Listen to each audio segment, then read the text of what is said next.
नमस्कार दोस्तों, मैं विकास चौधरी संभव एकेडमी के YouTube चैनल पर आपका स्वागत करता हूं।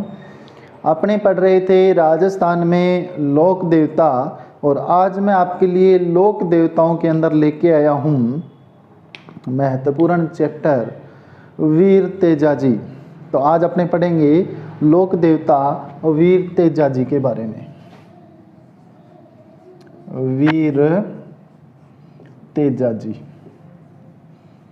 अब देखिएगा दोस्तों, यदि तेजाजी की अपनी बात करें तो तेजाजी का जो जन्म हुआ था ये हुआ था खड़नाल। और खड़नाल दोस्तों कहाँ पड़ता है? नागौर में। खड़नाल कहाँ पड़ता है? नागौर में पड़ता है। यहाँ इनका जन्म हुआ। तेजाजी है ये नागवंशीय जाट थे दोस्तों, नागवंशी जाट माना गया है तेजाजी को। और इनकी जो जाति थी या इनका जो गोत्र है वो है धोड़िया। तो धोड़िया जाट कहा जाता है किसको? वीर तेजाजी को। वीर तेजाजी नागौर के खड़नाल में जन्मे थे। अब यदि जन्म स्थान तो हमने पढ़ लिया दोस्तों खड़नाल नागौर, लेकिन तारीख की बात करें तो माघ महीने में शुक्ल पक्ष की चतुर्दशी को, माघ शुक्ल 14 को इनका जन्म हुआ था। किनका? वीर तेजाजी का। माघ शुक्ल चतुर्दशी को वीर तेजाजी का क्या होता है? जन्म होता है। 1073 के आसपास इनका हमें जन्म मिलता है।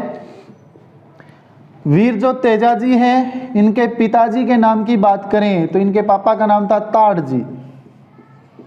पापा का नाम क्या था? ताड़जी। और इनकी जो माता है, माता जी का नाम हमें मिलता है राजकुंवरी। माता का नाम क्या मिलता है? राजकुंवरी। तेजाजी का बचपन में ही बाल विवाह हो गया था। तो तेजाजी की यदि अपने ससुराल की बात करें तो वीर तेजाजी का जो ससुराल गेंदा फूल, सुना होगा दोस्तों, ससुराल गेंदा फूल। तो तेजाजी का जो ससुराल है तो इनका ससुराल पड़ता है दोस्तों पनेर गांव। और पनेर कहाँ पड़ता है? अजमेर में। पनेर की व्यक्ति थे रामचंद्र। नाम क्या है दोस्तों? रामचंद्र जाट। और रामचंद्र जाट की पुत्री का नाम है पेमल। क्या नाम है दोस्तों? पेमल। और पेमल वीर तेजाजी की पत्नी है। वीर तेजाजी की पत्नी कौन थी? पेमल। अब जो ये पेमल देवी है, पेमल की एक सहेली थी और इस सहेली का नाम है लाछा गुजरी दोस्तों, लाछा गुजरी। इसे ही हीरा गुजरी भी कहते हैं। लाछा गुजरी या हीरा गुजरी। जो पेमल है, पेमल की सहेली का नाम क्या है? लाछा गुजरी अथवा हीरा गुजरी। वीर तेजाजी के पास एक घोड़ी थी और इनकी घोड़ी के नाम की यदि बात करें तो लिल्लण। घोड़ी का नाम क्या है? लिल्लण। लिल्लण नाम है, लिल्लण। लिल्लण या अन्य नाम हमें मिलता है दोस्तों श्रृंगारी। अन्य नाम क्या मिलता है? श्रृंगारी। तो वीर तेजाजी की घोड़ी का नाम क्या है? लिल्लण अथवा श्रृंगारी। जो वीर तेजाजी है, इनकी एक बहन भी थी और इनकी बहन का नाम हमें मिलता है राजल। क्या नाम मिलता है दोस्तों? राजल। राजल कौन है? वीर तेजाजी की बहन है। वीर तेजाजी अपनी पत्नी को लाने के लिए अपने ससुराल पनेर में जाते हैं और यहाँ क्या होता है? लाछा गुजरी की जो गायें हैं इनको मेर के मीणा ले जाते हैं। कौन ले जाते हैं? मेर के मीणा। मेर के मीणा है, लाछा गुजरी की गायें चुरा लेते हैं। तो मेर के मीणाओं से गायों की रक्षा करते समय तेजाजी क्या हो जाते हैं? बहुत बुरी तरीके से घायल हो जाते हैं। वीर तेजाजी किसकी गायों की रक्षा करते हुए घायल हुए थे? तो लाछा गुजरी या हीरा गुजरी की गायों की रक्षा करते हुए क्या हो जाते हैं? घायल। और इनका युद्ध किनके साथ होता है? मेर के मीणाओं के साथ। युद्ध किनके साथ हुआ? मेर के मीणाओं के साथ। जब वीर तेजाजी गायों की रक्षा के लिए जा रहे थे तो रास्ते में इन्होंने एक सर्प को बचाया था जलती हुई आग में से। और फिर वो सर्प कहता है मैं तुझे डसूंगा, तुझे दंश लगाऊंगा। तो यही कुछ कहानी हुई और वीर तेजाजी वापस गायों की रक्षा करने के बाद में सर्प के पास अपना वचन पूरा करने के लिए आ जाते हैं। कौन? वीर तेजाजी। तो वीर तेजाजी को जो सर्पदंश लगा था, सर्पदंश की बात करते हैं अपने, यानी कौन से स्थान पर वीर तेजाजी को सर्प ने काटा था? तो वो स्थान है जी सेंद्रिया। सेंद्रिया नामक स्थान पर सर्प दंश लगा। और सेंद्रिया कहाँ पड़ता है दोस्तों? अजमेर में पड़ता है। कहाँ पड़ता है? अजमेर में पड़ता है। अब तेजाजी की जो मृत्यु हुई, तो मृत्यु कहाँ होती है? सुरसुरा नामक स्थान पर। सुरसुरा नामक स्थान पर वीर तेजाजी की क्या हो जाती है? मृत्यु। और सुरसुरा भी कहाँ पड़ता है? अजमेर में पड़ता है।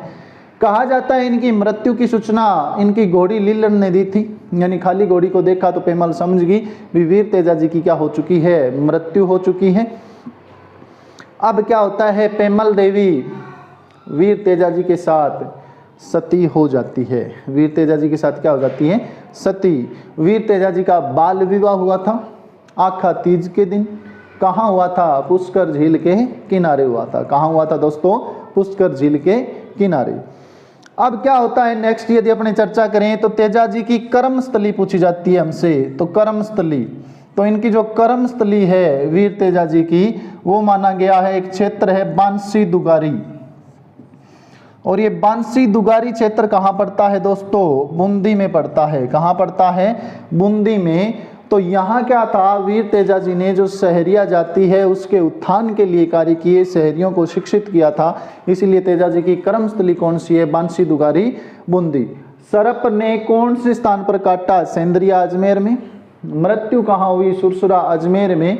और जन्मस्थली कौन सी है? खड़नाल नागौर। जाति क्या है? नागवंशीय जाट यानी धोड़िया। अब तेजाजी के उपनाम, उपनाम हमें क्या मिलते हैं दोस्तों? तो वीर तेजाजी के उपनाम धोड़िया वीर, धोड़िया वीर जाटों के देवता, जाटों के देवता, कृषि कार्यों के उपकारक देवता, कृषि कार्यों के उपकारक देवता, उपकारक देवता। ये तेजाजी के हमें क्या मिलते हैं? नाम मिलते हैं। सर्प रक्षक लोक देवता के रूप में भी इनको पूजा जाता है। अब सुनिए दोस्तों, तेजाजी का प्रतीक चिन्ह। तो इनका प्रतीक चिन्ह क्या है दोस्तों? प्रतीक चिन्ह यानी तेजाजी की फोटो, तेजाजी की जो प्रतीक चिन्ह है वो क्या है?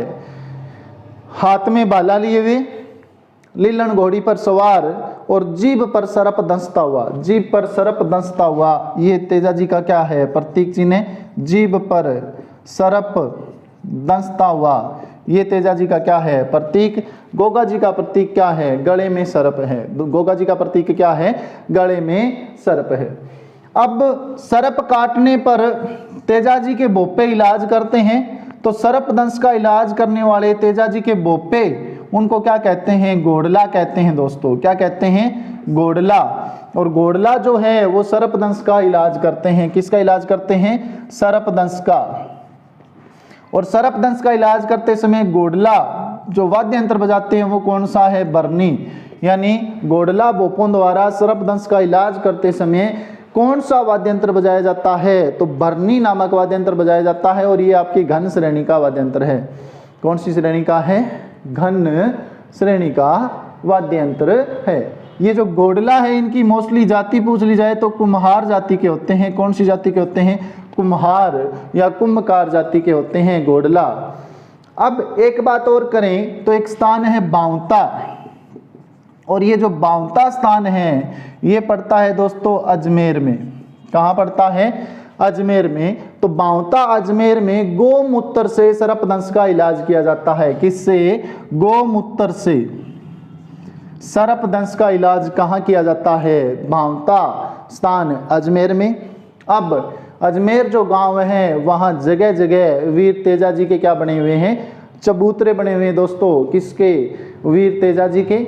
और हमारे जो वीर तेजाजी है इन पर डाक टिकट भी जारी हुआ। तो वीर तेजाजी पर डाक टिकट कब जारी हुआ दोस्तों? 2011 में तेजाजी पर डाक टिकट जारी हुआ था। कब? 2011 में वीर तेजाजी पर डाक टिकट जारी किया गया था 2011 में। जो किसान हैं वो हल जोतते समय खेतों में एक लंबी टेर में जो भजन गाते हैं उसे कहते हैं तेजा टेर। क्या कहते हैं? तेजा टेर। तो तेजा टेर क्या है? किसानों द्वारा हल जोतते समय लंबी आवाज में गाया जाने वाला भजन क्या कहलाता है? तेजा टेर। तो आज हमने ये लोक देवता पढ़े वीर तेजा जी के बारे में। अब वीर तेजा जी का जो पशु मेला है परबतसर नागौर में बढ़ता है। यह राजस्थान सरकार का आय की दृष्टि से सबसे बड़ा पशु मेला है, सबसे ज्यादा इनकम होती है परबतसर नागौर वीर तेजा जी पशु मेले से। कब बढ़ता है? भाद्रपद शुक्ल दशमी को बढ़ता है दोस्तों। कब बढ़ता है? भाद्रपद शुक्ल दशमी। तेजा जी की याद में ही अजमेर में एक मेला बढ़ता है जिसे काल्या और बाल्या का मेला कहते हैं। काल्या और बाल्या का मेले का संबंध किससे है? वीर तेजा जी से है दोस्तों। किससे माना गया है? वीर तेजा जी से माना गया है। तो ये हैं वीर तेजा जी, इन्हें नागराज की उपाधि भी प्राप्त है। तो वीर तेजा जी के बारे में हमने पढ़ा। नेक्स्ट जो अपने लोक देवता पढ़ने जा रहे हैं तो उनके अपने चर्चा करेंगे देव बाबा। देव बाबा की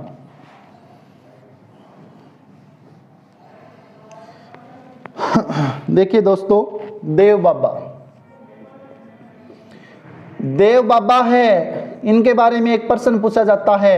पशु चिकित्सा के ज्ञाता, पशु चिकित्सा के ज्ञाता किसे कहा गया है दोस्तों? देव बाबा को कहा गया है।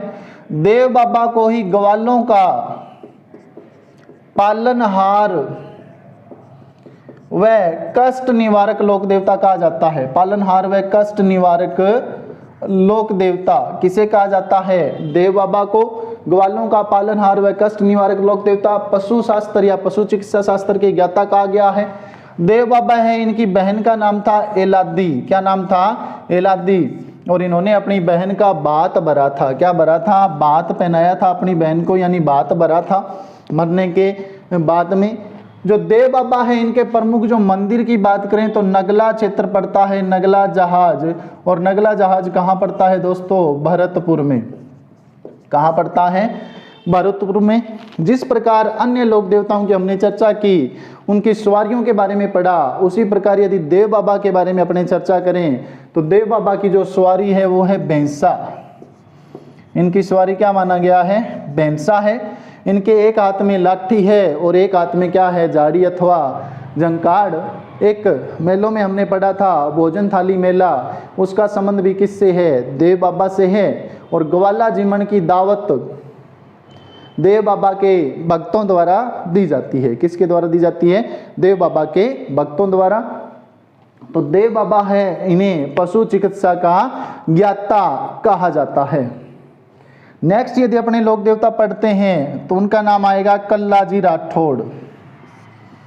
कल्लाजी राठौड़, इनका जन्म सामियाना गांव में हुआ था। सामियाना गांव। और ये सामियाना गांव कहाँ पड़ता है दोस्तों? नागौर में पड़ता है। कहाँ पड़ता है? नागौर में। कल्लाजी राठौड़ की जो बुआ थी, इनकी बुआ का नाम है मीराबाई। क्या नाम था? मीराबाई। इनकी कुल देवी, राठौड़ों की कुल देवी आपको पता ही है कौन है? नागणेची माता। तो वीर कल्लाजी राठौड़ की भी कुल देवी का नाम क्या है? नागणेची माता है। क्या नाम है? नागणेची माता। 1567 में उदय सिंह और अकबर का, मुगल सम्राट अकबर का युद्ध हुआ था। उस युद्ध में इन्होंने अपने चाचा जयमल को अपने कंधों पर बैठाकर युद्ध किया था। तो इसीलिए इनको कहा जाता है चार हाथों वाला लोक देवता। तो कल्लाजी को क्या कहा जाता है? इनके उपनाम क्या है? चार हाथों वाला लोक देवता। किसको कहा गया है? कल्लाजी राठौड़ को।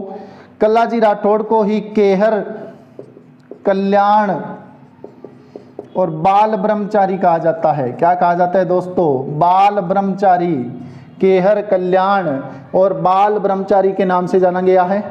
कल्लाजी को योगासन का ज्ञाता कहते हैं दोस्तों। जिस प्रकार बाबा रामदेव वर्तमान में योगासन का ज्ञान रखते हैं, उसी प्रकार कल्लाजी राठौड़ को योगासन का क्या कहते हैं? ज्ञाता कहते हैं।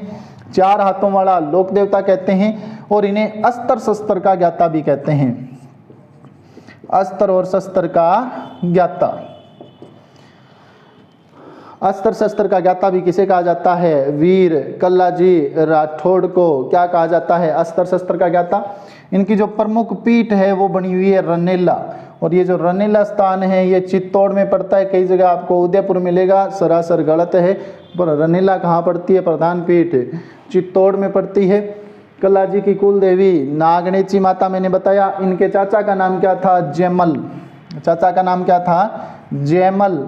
और 1567 में अकबर के साथ युद्ध हुआ था इनका। किसके साथ युद्ध हुआ था? अकबर के साथ क्या होता है? युद्ध। और जयमल को अपने कंधों पर बैठाकर युद्ध करते हैं।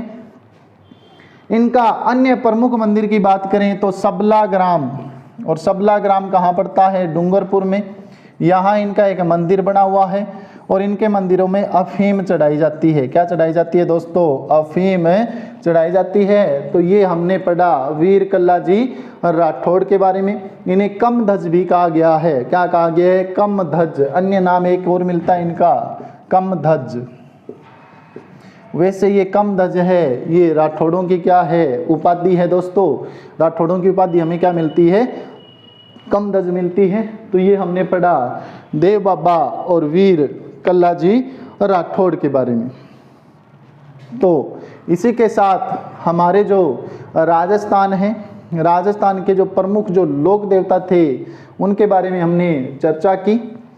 राजस्थान के मुख्य जो लोक देवता है वो हमने पढ़ लिए हैं। सारे के सारे लोक देवता हमारे कंप्लीट हो जाते हैं। लोक देवता के बारे में कुछ जो छोटे छोटे हैं जिनकी यदि अपने चर्चा करें तो सिर्फ नाम जिनके इम्पोर्टेंट है जो याद रखने चाहिए हमें। गुरु जाम्बो जी हैं, वो भी एक लोक देवता की श्रेणी में भी आते हैं। जम्बेश्वर जी संत भी हैं। एक लोक देवता है तल्लीनाथ। तल्लीनाथ, इनका जो मंदिर है तल्लीनाथ जी का, ये पंचमुखी पहाड़ी पर बना हुआ है। और पंचमुखी पहाड़ी कहाँ है दोस्तों? जालोर में। कहाँ है? जालोर में है पंचमुखी पहाड़ी वीर तल्लीनाथ जी का। तल्लीनाथ जी को प्रकृति प्रेमी लोक देवता कहते हैं। प्रकृति प्रेमी लोक देवता के रूप में वीर तल्लीनाथ जी को पूजा जाता है। प्रकृति प्रेमी। इनका संबंध जोधपुर के राठौड़ों से था। इनका वास्तविक नाम गांगदेव राठौड़ मिलता है दोस्तों। तल्लीनाथ जी का वास्तविक नाम हमें क्या मिलता है? गांगदेव राठौड़। फिर गोगा जी के पुत्र आते हैं जिनका नाम है कंवर केसरो जी। जो कंवर केसरो जी है, इनकी यदि अपने चर्चा करें तो इनकी जो ध्वजा है, ध्वजा का रंग क्या होता है? सफेद। कंवर केसरो जी का प्रमुख मंदिर ददरेवा, और ददरेवा कहाँ पड़ता है? चूरू में इनका क्या बना हुआ है? प्रमुख मंदिर बना हुआ है। किनका? कंवर केसरो जी का। तो ये हमारे राजस्थान के प्रमुख लोक देवता कंप्लीट हो जाते हैं दोस्तों। नेक्स्ट नया चैप्टर मैं राजस्थान में प्रमुख हस्तकलाएं आपके सामने लेकर आऊँगा। तब तक के लिए नमस्कार। आप हमारे संभव एकेडमी के YouTube चैनल को ज़्यादा से ज़्यादा शेयर करें, सब्सक्राइब करें दोस्तों, और लाइक करें। Thank you. Okay, all the best.